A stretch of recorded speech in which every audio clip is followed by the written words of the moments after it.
a little bit later. All right.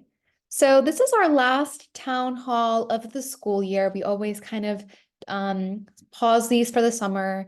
We did them one summer a couple years ago, but I think it's that's the time where you guys want to rest and disconnect from the school a little bit more, or maybe you have summer programs and you're just focused on that.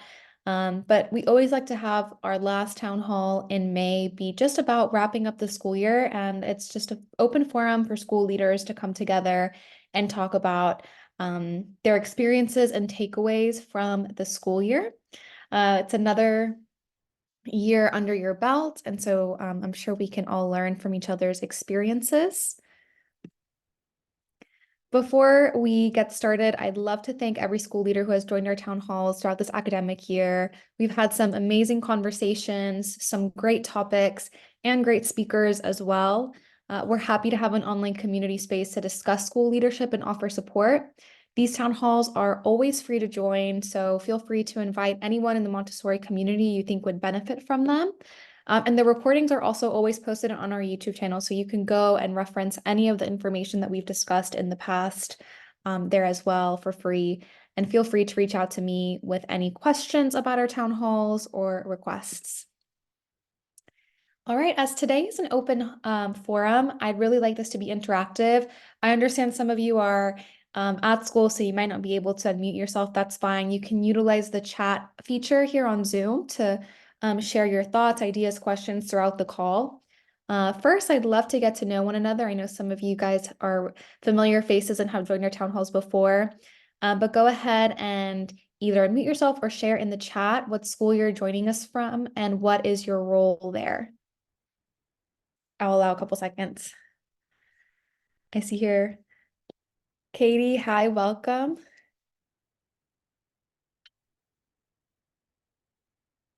Community Montessori in Lexington, Kentucky, great.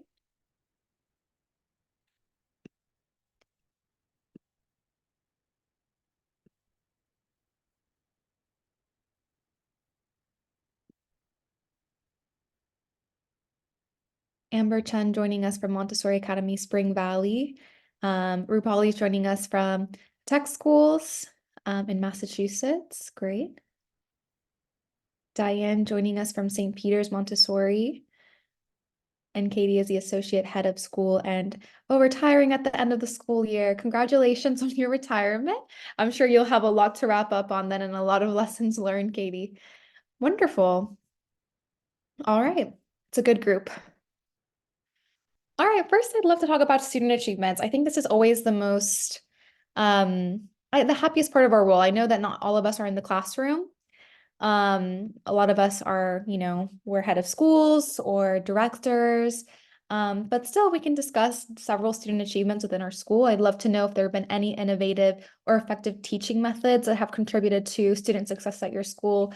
Have you implemented any new programs? I know we're seeing a lot more focus on positive discipline training for teachers and assistants, things like that. Have there been any standout student stories at your school, or have there been any inspiring alumni stories from students you've had in years past? Have you received any letters of kids going to their dream school? Anything like that would be great news. So I'll let everyone share if they had any student achievements. I could share something. So we are at the TEC schools, Think, Explore, Create. And the idea is that, children in our 7th and 8th grade program, they really it's the valorization of their academic work at TEC and their participation in the community. So they know their reading, writing, math skills, and our focus is on STEAM. The motto of our school is preparation for life. Mm-hmm. So our 7th and 8th grader students are engaged in an entrepreneurship program. So they start working on an entrepreneurship program starting in September. And the idea is to come up with a product that they can then make throughout the year and sell. So they started making medieval board games. It was something that they had studied as part of their history curriculum last year.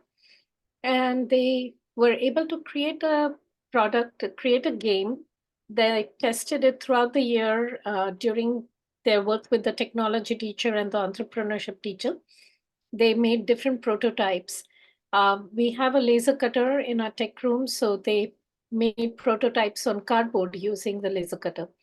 And then throughout the year, they had to tweak it. So they had to write instructions and then play the game in the classroom with their friends. And they found that, hey, the instructions are not really readable or not making sense. And so they had to come back and tweak them and rewrite them till they got to a point where they became really crisp. And with the board games, they made them with cardboard first, and then they made them cut them on wood. They figured out that those pieces were too large and they were wasting material. So for the efficiency of the material, they started making them such that they could hold them in the palm of their hands. And the pieces, everything was designed by the students. They hand drew their logos and the symbols. They started then the production, and they found that it took them a long time to paint those boxes. So they were able to make them with vinyl stickers that they could press on. And that project that showed them how they had transformed, from just an idea to actually coming up with a product. And because their classmates had played the games during the testing period, they are eager to purchase these games. So, it's part of their learning that you're part of the community, you're part of society, and you contribute to the society. So it's not just about their academics or getting their work done, but it's also how they participate in the community. And I think, our students feel very proud of that achievement, and everybody is eager to now purchase these games that are available for them. So thank you for letting me share that. That's wonderful. I think that's a perfect adolescent project as well. You said it was for your 7th and 8th graders. I think oftentimes with those ages in Montessori, there's farming or things like that, but this is such a fun project that I'm sure they were able to learn so many different things from. I'm sure they'll always remember the games that they came up with. Any other great student achievements or that you noticed in your school this year? It can be small things too.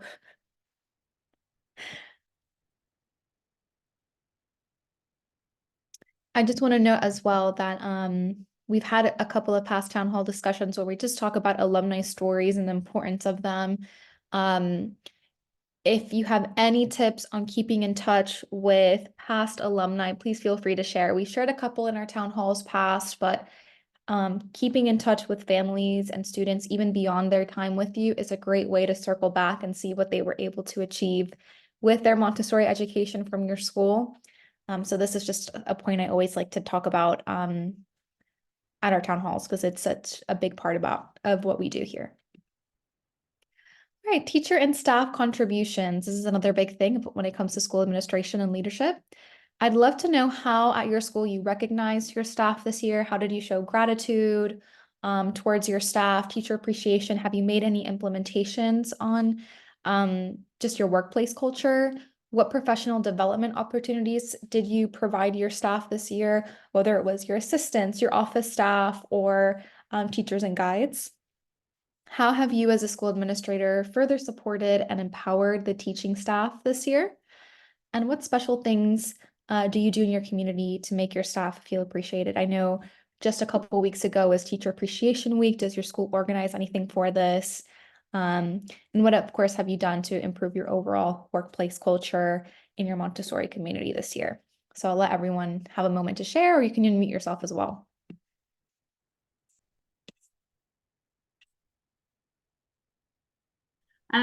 So our parent committee takes care of Teacher Appreciation Week, and they, they'll bring a little gift for each of the teachers on a day.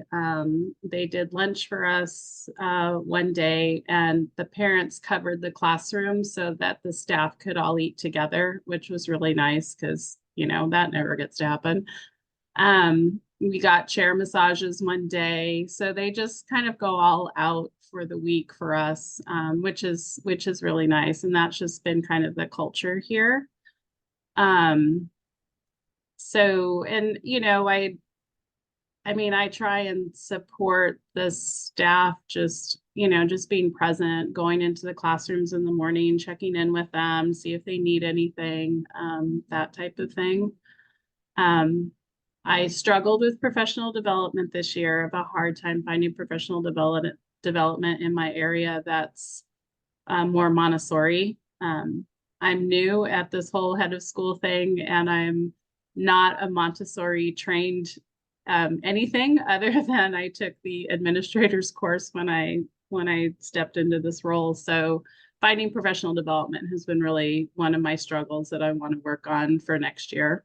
So that's it. Thank you, Diane. Katie says here she has similar experience with Teacher Appreciation Week. So I guess delegating to your parent committee is a good idea. Anyone else?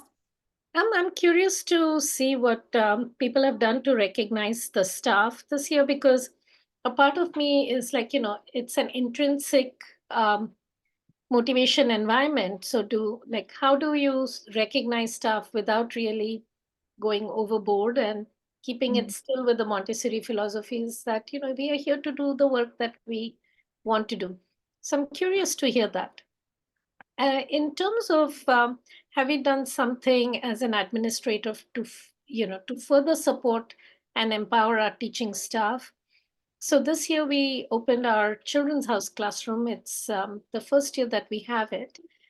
And although our teachers are in their training, just so that we wanted to make sure they were truly supported, we hired a teacher mentor and a teacher coach. So she meets with the teachers twice a week. She comes in to observe their classrooms. She works with the teachers on giving them resources, discussing questions, attending parent-teacher conferences with the teachers, so that the teachers feel supported and that they are not just shooting in the dark in their first year, so they have support, and then they don't have to come to me. They can go directly to the coach and work with the coach. Thanks. I think definitely, even what you said, I think offering support like that and mentorship is a way to show appreciation in one way, because I think that's where we lose a lot of teachers, is usually through burnout. They feel the lack of support. That's where they feel the disconnect. But I also loved your point about, how do we praise teachers without really going against the philosophy. We had a great discussion a couple years ago with Lorna McGrath. She's been a school leader for years. She has a lot of experience. And she said that things that she did was she would just write personal thank you letters, and then also once a year hosting just a staff either brunch or dinner. That's it. Just a space where you don't have to talk about work. You can just catch up and check in on one another, provide a free meal. It could be during working hours, or maybe during an in-service day, or when you don't have the students in the school. And just small things like that don't necessarily come across as an award or like a gift card necessarily, but just something that goes to show that you see their work, you see their progress and their value to the team. I'd love to hear what other schools are doing for this, or if they have similar approaches. Camilla, this is Wally. I just wanted to mention that we do also have celebration for staff appreciation during the week, where the PTA organizes lunch for them, which is a fairly standard thing. A lot of schools do that. In addition to show appreciation, what we do is we do it somewhat quietly in some ways. Like we will provide bonuses to teachers with a note of appreciation if they've done a great job. That's one. We do encourage them and offer opportunities for what we call professional development. If someone wants to go to let's say, some sort of webinar or some sort of course for handwriting or reading and things like that, we fund that for them. We do that. And also, we have been basically sponsoring staff members who want to take training for becoming a teacher. That's another way. If somebody has a goal of doing that, and if you feel that she has the right credentials to do that, then we essentially sponsor that. So these are the kind of things that we do, but it's not something we haven't done is basically have, like many corporations have this quote unquote big award ceremony where, they go and get award and everybody applauds and all that. We don't do that because I think that can be also a downer for some other people who are not really recognized. So that part we don't do. I somewhat agree with that. I think that maybe Montessori isn't necessarily the best space for that. I think doing the organized, the parent organized meals, and like you said, offering bonuses is huge, and just offering the opportunity for them to advance their career shows that you see potential and value in them. And usually people are grateful to work in those environments. So I think that's all good points. Thank you, Wally. Yeah, we also have like end of the year dinner for the staff members who want to attend. Like one will be this, we have one tonight, the last day of the school. Right. Yeah, that's wonderful. I'm sure they're all going to be happy and celebrating. So that's great. All right. Next is parent engagement. This is another big topic that we always have to stress over a little bit because parent education is huge in Montessori. I'd love to hear your experience with parent involvement this year. Do you think parents in your community were really involved? Did you have a mix, or did you have to make a lot of effort for parents to come to events? Did they not just read communications? Were they not connected with the school? What was your experience?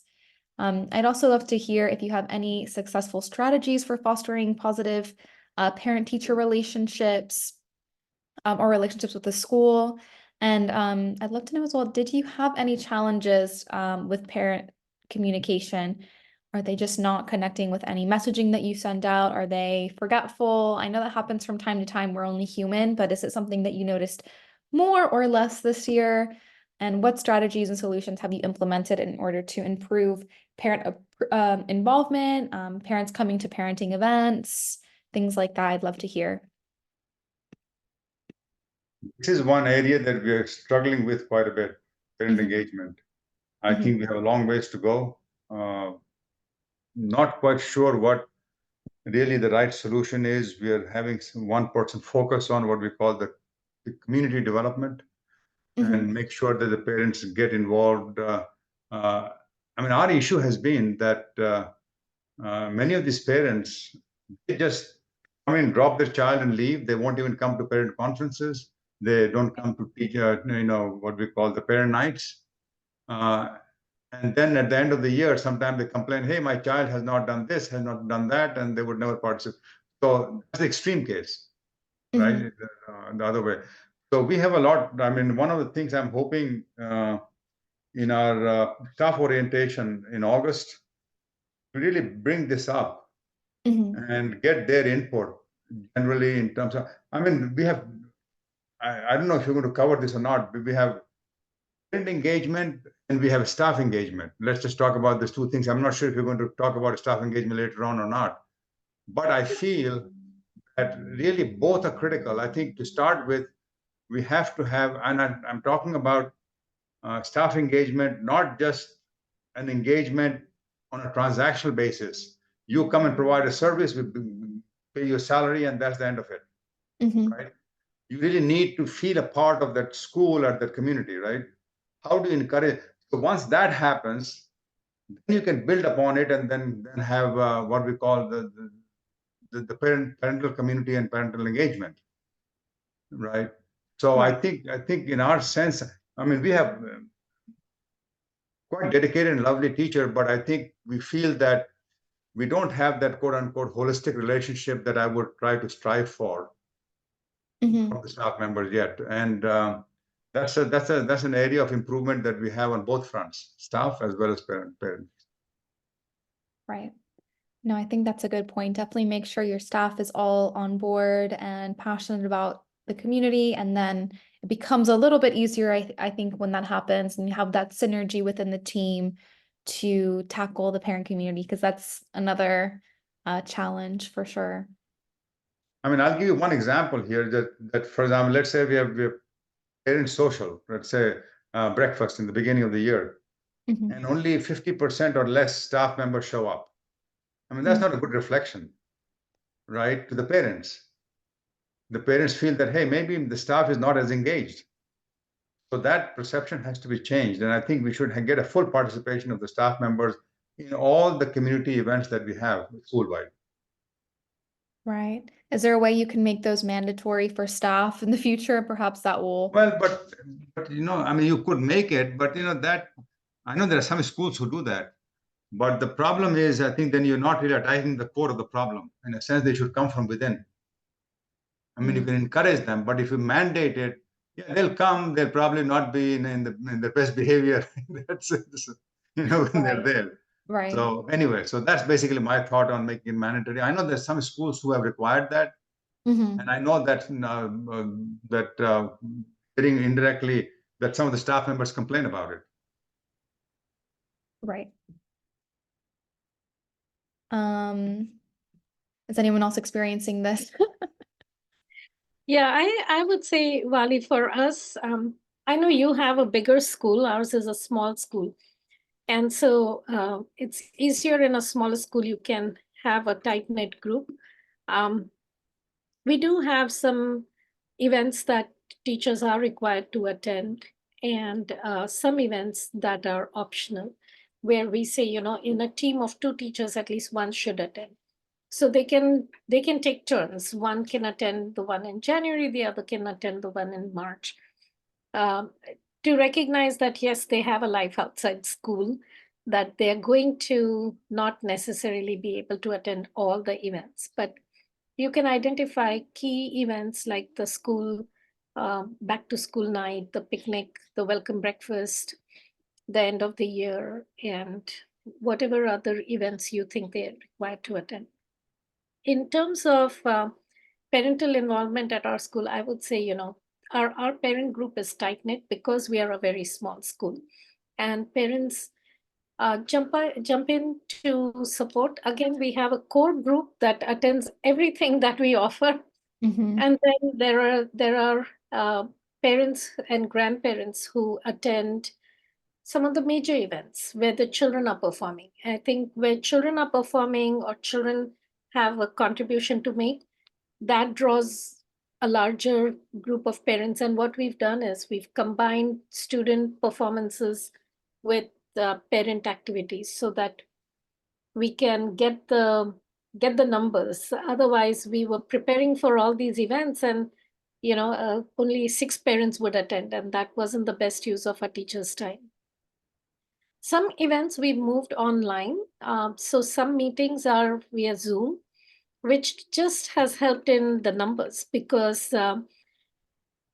parents don't have to pick up their child, drop them home, and then come back again. They could be anywhere and they could join on Zoom. And we found that increased parent participation for especially the educational segments of our conversations with parents. And some of the challenges, I would say, is where parents are not aligned with the philosophy and they wonder, why do we need to do this?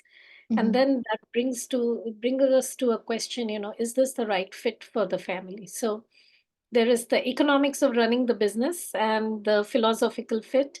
I think that's something we have to look at a case by case, as the case arises.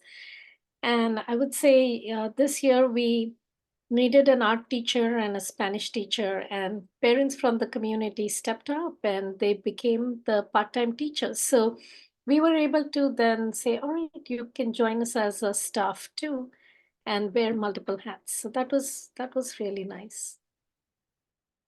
Those are some great strategies. Thank you, Rupali. Here in the chat, Katie says, parent engagement has been better this year. We have strong parent leaders for our committees. Some committees have better engagement than others.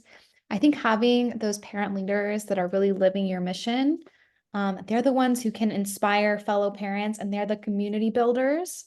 And if they can get other parents sometimes to attend events, That's super helpful for us. She also says here, we hosted coffees this year for families transitioning from one level to another, and they were very, very well attended. Our parent ed nights are better attended when we provide childcare. Yes, and we had we had a whole town hall on parent involvement, and this was a huge takeaway. It's that the schools that offered childcare when it was an in-person parenting event had much better attendance, and some would even offer like pizza dinner options so that when the parents left, their kids were ready for bed. Like they had already had dinner, they were in the school, they had the childcare provided for, and so it was an extra incentive for parents to show up. So that's a great approach. Absolutely. All right. Curriculum and classroom motivation. This might not necessarily be our area, but it's something that we have to consider.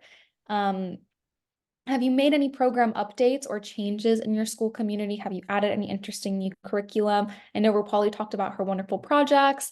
Is there anything like that at your schools? Did anyone start a new program this year? Did you launch maybe an elementary program or a toddler program? And have you integrated any new technology in your learning environments? I know usually Montessori classrooms are very traditional, but maybe more in adolescent programs, there's room for technology, computers, and things like that when we're a little bit older. Maybe not so much for primary or toddler.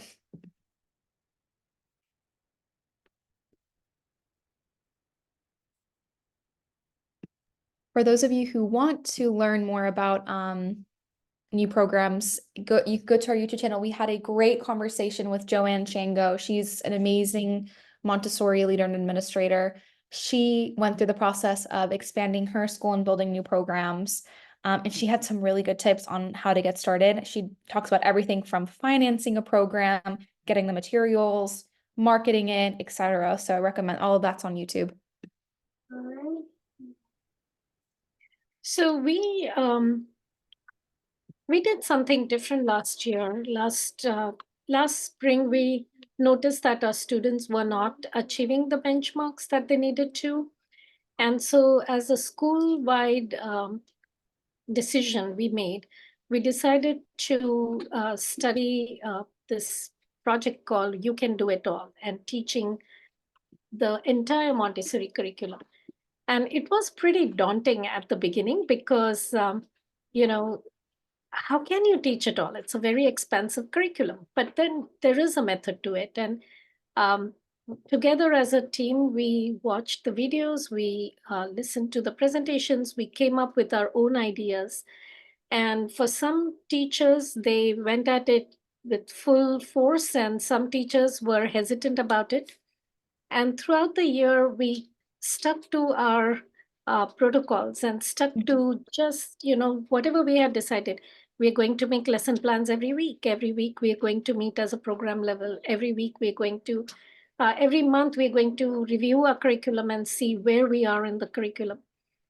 And it paid off because children did learn more than what they were. The teachers were more in tune with what was going on in the classroom, and they were still following the Montessori philosophy. They were still doing the Montessori work. And what we found was children were happier. They were not getting in squabbles and things like that because they were truly engaged in big projects and big work in the classroom.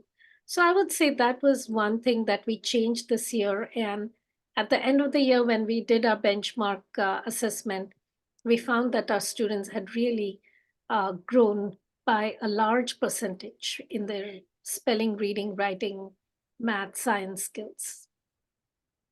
That's great. Awesome. Here, Katie shares, we have a 13-acre campus and have worked hard integrating the land with our curriculum at all levels. Wow, what a treasure to have that much at your disposal. I'm sure the kids love it. That's wonderful. Very Montessori as well, to be so close to so much nature. I can imagine the gardening and things like that, maybe even foraging.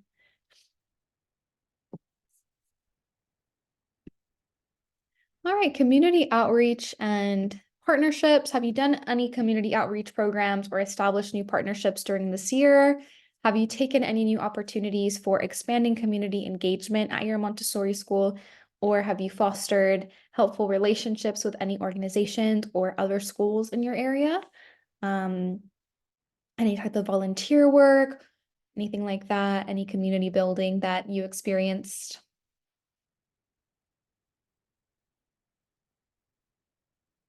I'm not sure how many of you have nonprofit or for-profit schools, so that can make things a little bit different sometimes.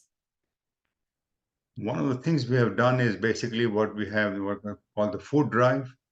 Mm-hmm. We have the parents come in and donate food and all that, and then we provide it to the community.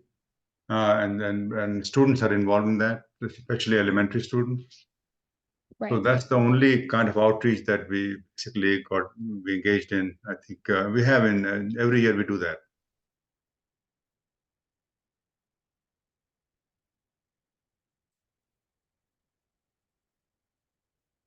All right, this is probably the big one. Lessons learned and challenges.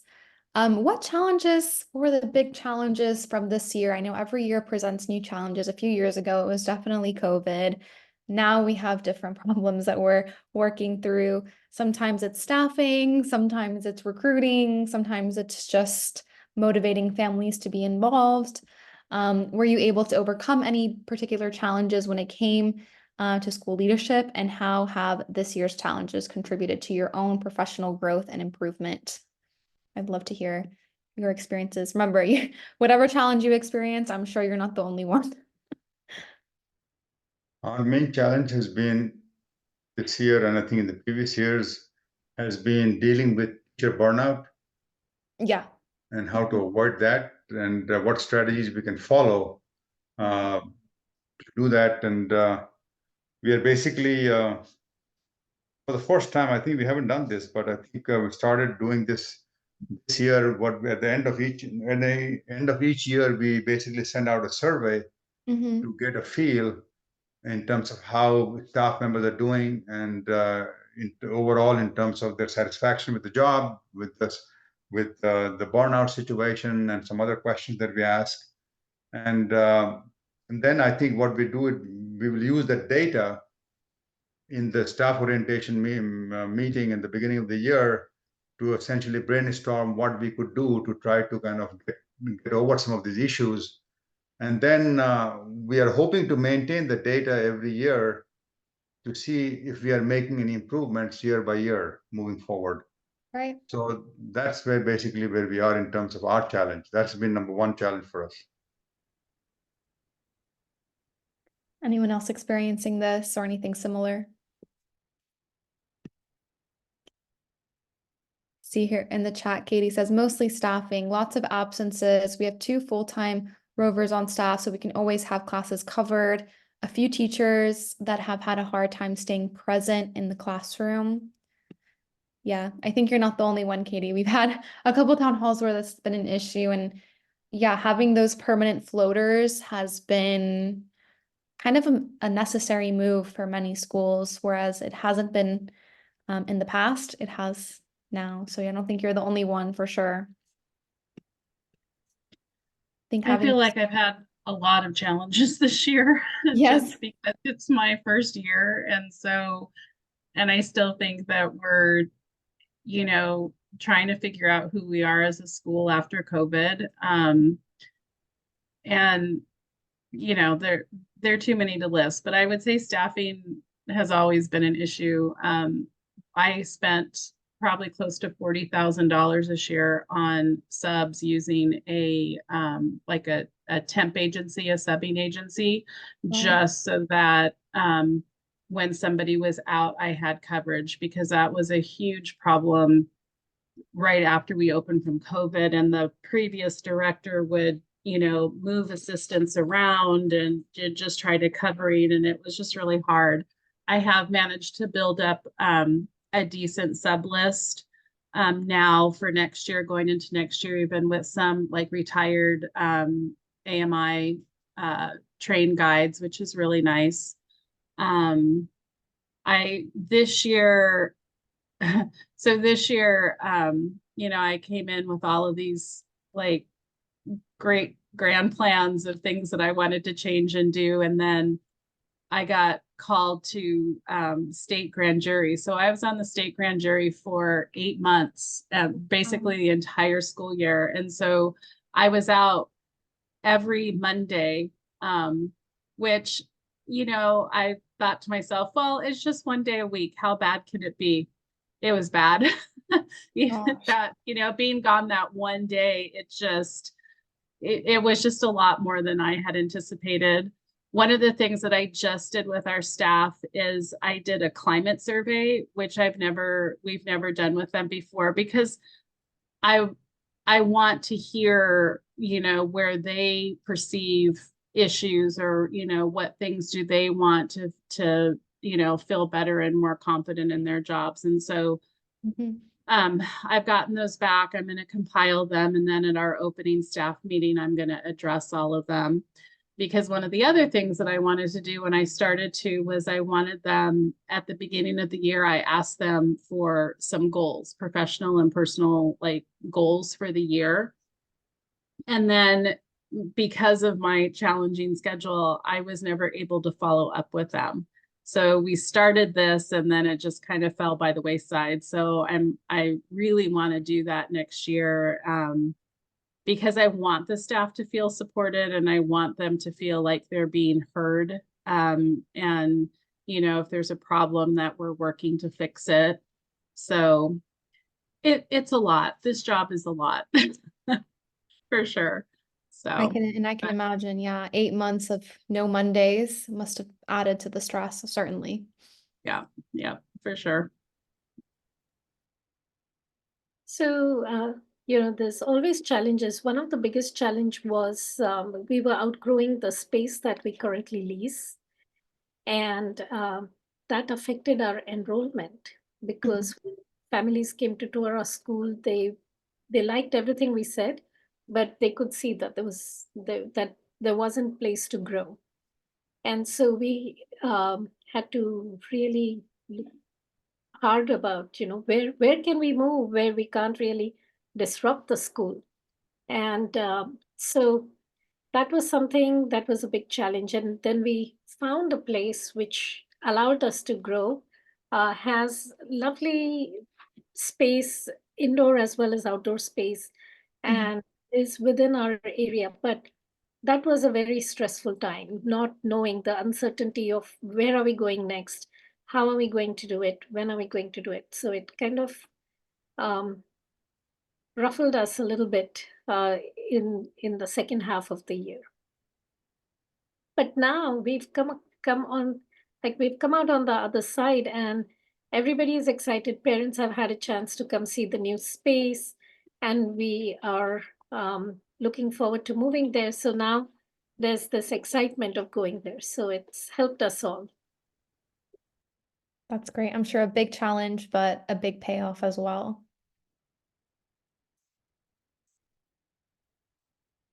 All right.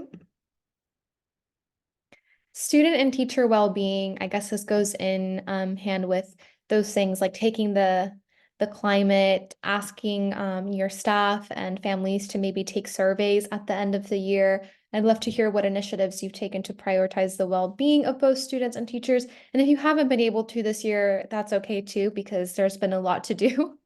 Have you received any feedback from students, teachers, or parents regarding your school's approach to well-being? Has there been any pushback? Um, and what have you done this year to support mental health, both for your staff, yourself as well? Hopefully, I know that usually school leaders put themselves last on the list, but your role is very important and you can always do your best when you're feeling good. Um, and of course, our families and staff are a big part of that as well.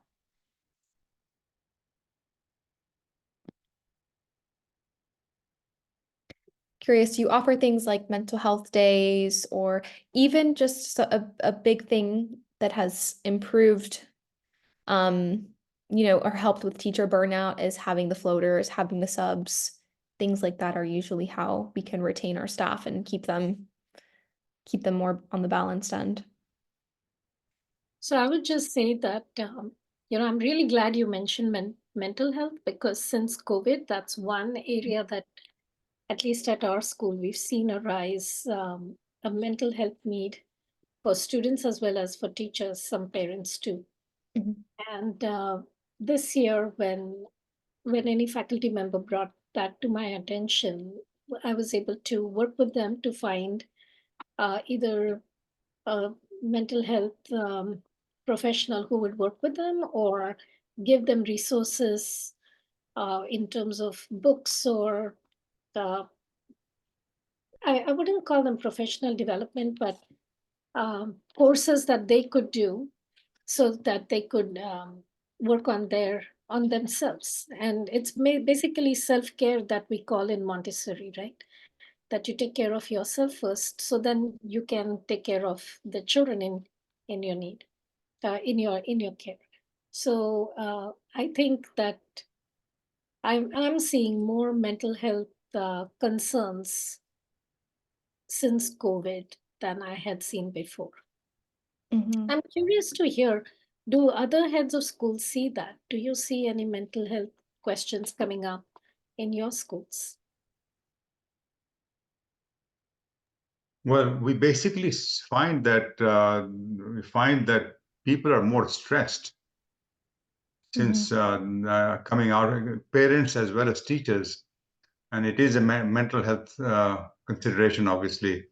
Then there are situations where I think individual cases where uh, parents or teachers, they have in their personal life, they have either lost the job, the spouse has lost the job or something like that.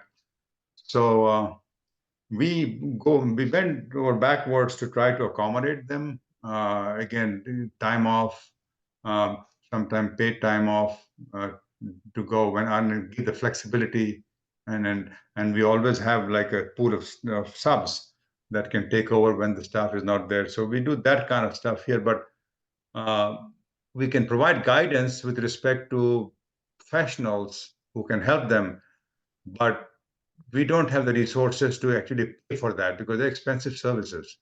Mhm. So we don't pay for that, but at least we can refer options that they could basically take advantage of. Yeah. I think coming out of COVID, there's Um, I live in the UK. They call it a cost of living crisis here, but I think a lot of families are experiencing stress due to inflation. Some people have lost their job or having trouble finding work, and that adds to stress when you're a parent trying to juggle that and then being present at the school and being present for your child. It can be a lot. So, um, definitely new challenges after COVID, that have shifted how we have to approach things, certainly. The thing that we don't, it'd be nice to find out, and sometimes we don't even know about it. We can just tell that the parent is irritated, short-tempered, but we do not know what's going on in their lives. Mhm. And it'd be nice if there was some way to figure it out so that we can actually proactively have an engagement and say, basically see offer what kind of help we can provide. We don't know. We just know the symptoms of what is going on, what's happening in the background. Some parents share, some of them don't. Right. So And some people will move in a more private way, so it can be tricky. I think just having empathy with all of your messaging, having an open door policy for parents, obviously within certain boundaries. You don't want them calling you up after hours all the time. Um, and listening, I think, is a huge thing. I think a lot of people, they need to feel seen and heard. And when they feel that, they kind of tend to, they tend to relax a little bit more. Not always, but in my experience, that's what I've witnessed is when you just listen and take things on board. I'm not sure if anyone else has any advice or experience with this matter. actually, a good time the only time we have exposure every day to the parents is during the carpool, Right.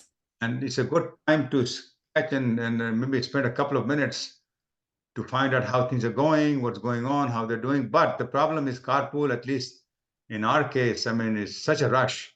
If Right. you You have to don't, keep things moving. yeah, if you can't keep things moving, it'll basically go all the way to the main street. Right. So unfortunately, we just don't have that luxury. But that would be a good time. Otherwise, you don't see them very often Mhm. unless there's a community event going on and if they show up. Right. Another thing is always listen to what kids say, the teachers, because kids will say everything. They will spill all the secrets. That's a I good would point. think, yeah, like what as Vali was saying, you see the symptoms, and Mhm. the symptoms are in the things that the children say or do or misbehave, and it's their cry for help, and that's when we reach out to the parents and say, hey, is everything okay at home? Has something changed? And um, some parents are willing to share and some are not, so you have to take it from there.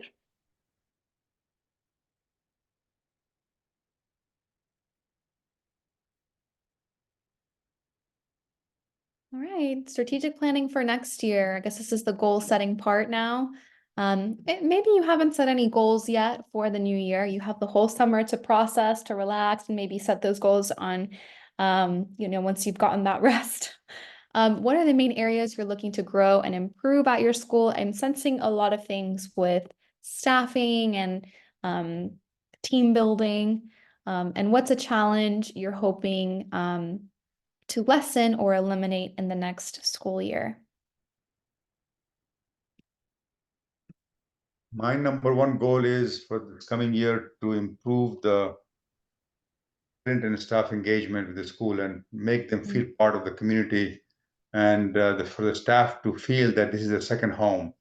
I think many of them do. I don't want to sound a picture as if that nobody's, but I think there's always room for improvement.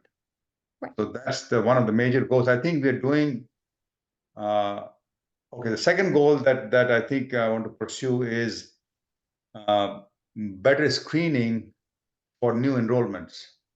We do have the luxury where I think we are able to pick and choose. Right. Every school doesn't have that option. But if you have that, the question is, how do you screen them to make sure that it's a good fit? Like as Rupali was saying, that they feel basically they identify with the Montessori philosophy and not just like look at it as a daycare. How do you screen some of these parents and essentially do so? That's the other goal that we have. We do have. I mean, we're doing some off the cuff screening in terms of the admission person, what she knows best. But I don't think we have a very structured program how we do that. Now, one of the schools in Houston, Texas, Post Oak Montessori, is a huge school. I mean, before they admit somebody, there's a requirement before they confirm that you spend essentially one weekend for parent orientation to make sure that you understand exactly what is involved and what you're committing to. Right. But most schools can't do that. I mean, that's too much that's a huge requirement. But since they're big and well known, they can get away with it. But not every other school can. I know Post Oak. My school that I used to work at was in the suburbs of Houston, and we looked at Post Oak as like a model after our school. We had a much smaller school that I worked at. And yeah, I think when you get to the point where you can be a little bit more selective with families, it's great because the result of that is you have families that are fully dedicated and they're going to help strengthen your community. A great talk on that. There's a recording on admissions in our Montessori Thrive Library and on our YouTube channel, where we discussed that there is a school leader, I forgot her name, this was two and a half years ago now, I think, and she has a very selective process for who she admits at her school. They're at a point where they have waiting lists and it's kind of a coveted spot for parents, and she says the result of that has been an amazing community. So if you can get there, that's a great goal to set. Absolutely. So, Camila, when you go to your YouTube channel, how do you search for that specific one? You just type in admissions or something?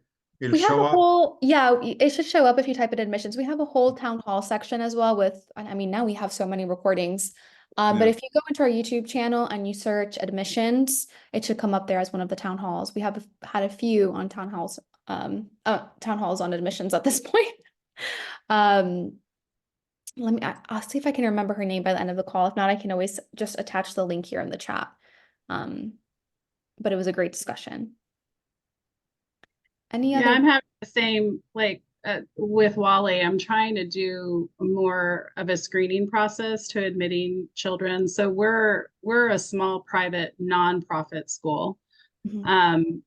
So, you know, our numbers fluctuate, I mean, pretty regularly, but you know, it sounds like everybody's having the same issue where they treat us as a daycare and not as a school. And so when I'm doing tours, I'm really stressing the fact that we're a school, we're not a daycare, that we, you know, that there are certain, like I always ask parents, what do they know about Montessori? What brought them here? And most of them don't know anything. And they just say, I hear it's good. Like, okay.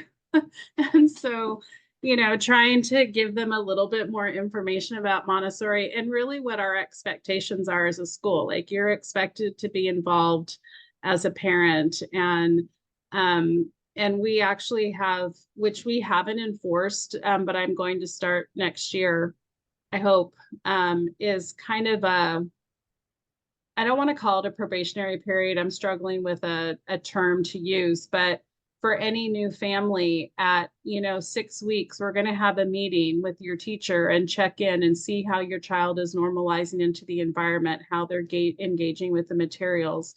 And, you know, where we start that discussion of maybe this isn't a good fit for your child. And I tell them in the tour, this is not always a good fit. And we've had some problems this year with parents like, I want my child in a Montessori school, end of discussion. You need to fix whatever problem it is, you know, that my child is having in the classroom.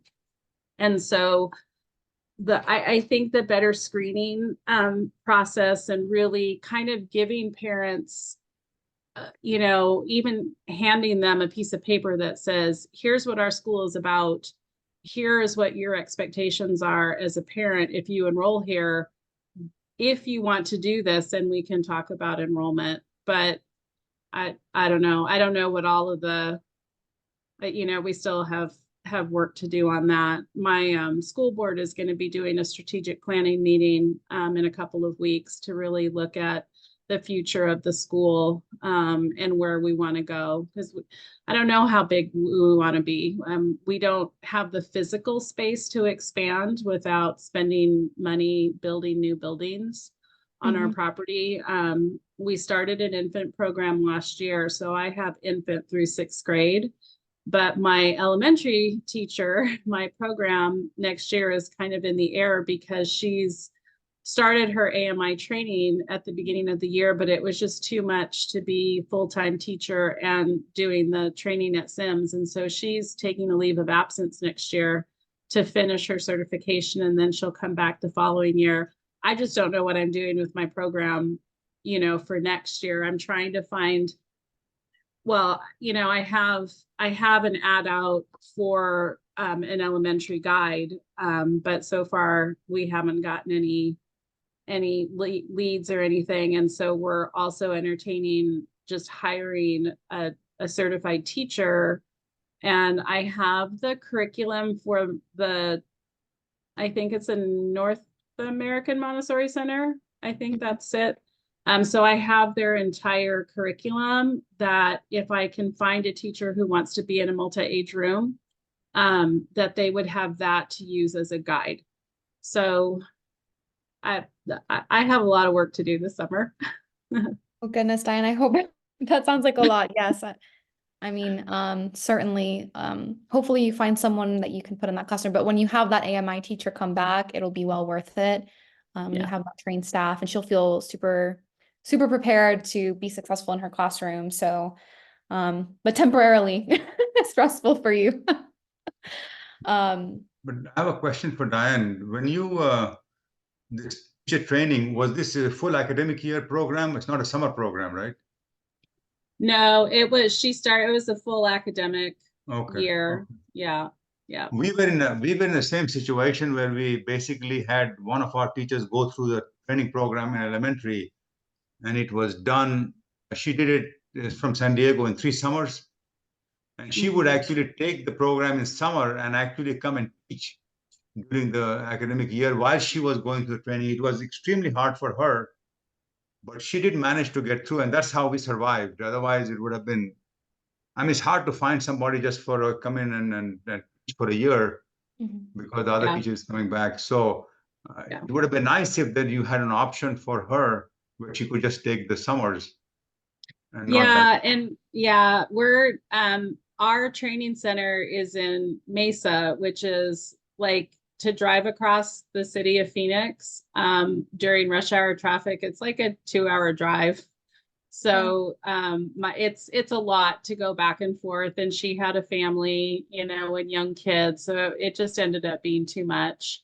My toddler teacher just finished her training out there, and you know, we're in the West Valley and the training center is in the East Valley.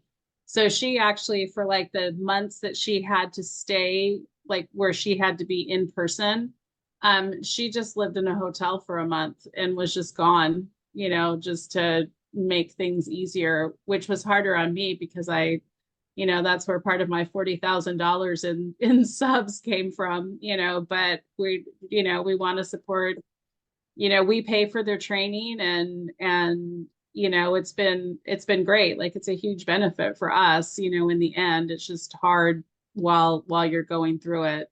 So. Yeah. Absolutely.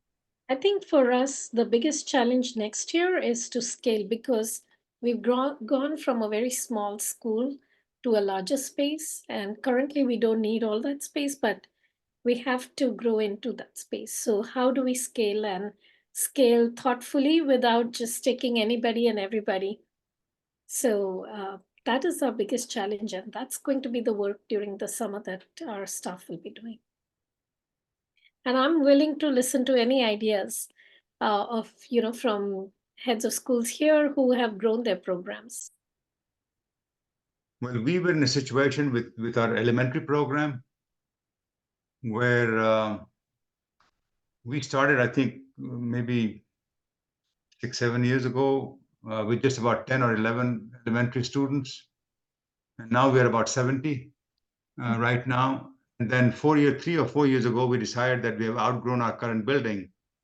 And we had the land right next to our current facility. So we built a new elementary building, moved the whole program over there. So that's how we grew. But I think somehow you literally have to do it organically in a sense that, you know, I mean, there are a lot of fits and starts, and eventually I think things kick in. So the first 3 or 4 years we had a real struggle because we had change of teachers. You know, one came, one went. So the parents were not always very supportive. So we stuck with it. I mean, we started out with one program that had grade 1 to grade 6, one classroom only. And then later on, when we felt that, I mean, we had outgrown the facility, we did have the luxury to build another building right next door to move our program. And then we had basically 4 classrooms there where we could expand. So now we have 3 classrooms, 2 lower and 1 upper. So that's how we did that for elementary. We also grew our toddler program, and it was all basically based on demand in a sense that we did have an extra teacher on hand at that point, and we had one small classroom available that was not used, so we could use that and have open up a third toddler classroom. So nothing very scientific. I mean, we just kind of felt our way through, and things kind of fell in place for us.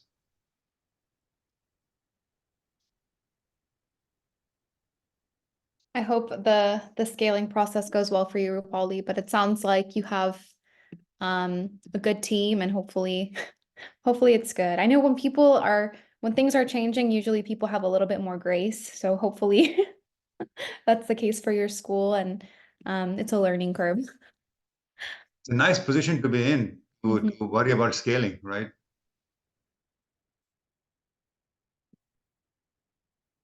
All right, finding community for yourself as a school leader. I want to let you guys know that our Montessori community and resources are always open to you. Throughout the summer, feel free to reach out to us via our Facebook group. You can email me as well with any questions. If you need any resources for your school, let me know, because we have our whole Montessori Thrive library and forum, and we have loads of forms in there and documentation and resources, parent education class slides, parent communication forms, enrollment documents, contract samples. We'll also be continuing our weekly Montessori town halls in the new school year, so we'll be back in September. But feel free to reach out to me. And like I said, I'll drop my email in the chat momentarily. If you have any requests for topics in the future, if you want to circle back with us, staff development, admissions processes, things like that, mental health topics, let me know, because I plan these very much around what's requested. So if there's ever a request, usually what I do is I either try to find a speaker or I'll put together a presentation so we can get school leaders talking about it. And I take pretty much everything that has ever been thrown my way on board, because you all usually have amazing suggestions. Yeah, and let us know if there's anything else we can provide. Our community space is open for you. If you haven't joined our Facebook group, I recommend it. Also, there are several Facebook groups out there that I recommend school leaders to join. The biggest one just being called Montessori Administrators. And I think there's another one called Montessori Leadership Circle, which is great. And those are spaces where you can ask questions and get really good advice, resources, tips, etc. So I recommend it. Well, can I just say thank you for all of this, because I just kind of discovered this year. So like these, and I put these, I register for these every week, and every week there's something that happens and I can't come. Like, I think I've been to maybe two or maybe two of these. And so I just really appreciate it. I've started for my tours, those Montessori, on the Thrive, the one-page answer things that you have. I give those to my parents when I do tours. And they've just been extremely helpful, just giving them some great information. So your resources are amazing, and they've really, really helped me. So thank you. That's wonderful to hear, Diane. I'm glad they're helpful. And like I said, if you ever want to request a resource, please feel free to submit a request. We usually can get it up in the collection within a week. So if there's ever another Montessori answered one pager that you want that isn't in there, we'll write it up for you and add it to the collection, because it can help several schools. And if you can't make the town halls, which many school leaders cannot, I know a couple who are also teachers. I don't know how they do that. They can obviously attend during the school day. All of them are recorded. So if there's ever a topic, go into our YouTube channel and just search, and there might be a town hall on it that we have some resources shared on there. So feel free to take a look at that. It probably says the forum is helpful and our local Montessori group is a good resource. Yes, look locally as well, because that you can always meet in person, exchange resources in person, things like that. And usually they know about your local community and they can, sense that out. And look at other Montessori schools too. I know sometimes it's competition, but we can learn from each other as well and just raise Montessori awareness in general. All right, I'm going to stop sharing my screen so we can wrap up. Thank you for sharing that survey form. I got that, and I used that as a starting point for my own survey. Oh, I'm happy to hear that. Yes, because we have a feedback sample form for staff. So if anyone needs that, it's in the collection. I'm also gonna, like I said, share my email here. Please feel free. I am here all summer, so if you need any resources, feel free to reach out to me. And I'll be active on the Facebook group answering questions. And if you want to see a future town hall, I'm planning them in advance already. And we also have our parenting series in October. So if you have parents who want to join our virtual classes, it's free for all Nido and Thrive member schools, and your parents will be able to join the Zoom calls for free. Plan those October parenting nights. They're going to be every Wednesday from 8 to 9 p.m. Eastern time. So depending on where your school's located, it might be a different time for you guys. All right, well, it's been a great year of town halls. Thank you so much. I know we've had some regulars here. It's always great to hear your perspectives. You bring a lot to the table. I think questions help other school leaders, your comments as well. And again, spread the word. The more the merrier. Hopefully we'll have even more new members or people who attend the town halls, because you don't have to be a Thrive or Nido member to join these town halls. These are open to the public. Anyone who is in the Montessori space can join. All right. Wishing you all the best on the end of the school year and enjoy your summers. I know it's you still have work to do, but hopefully you can take a little bit of a break at one point. Thank you. Take care, everyone. Bye.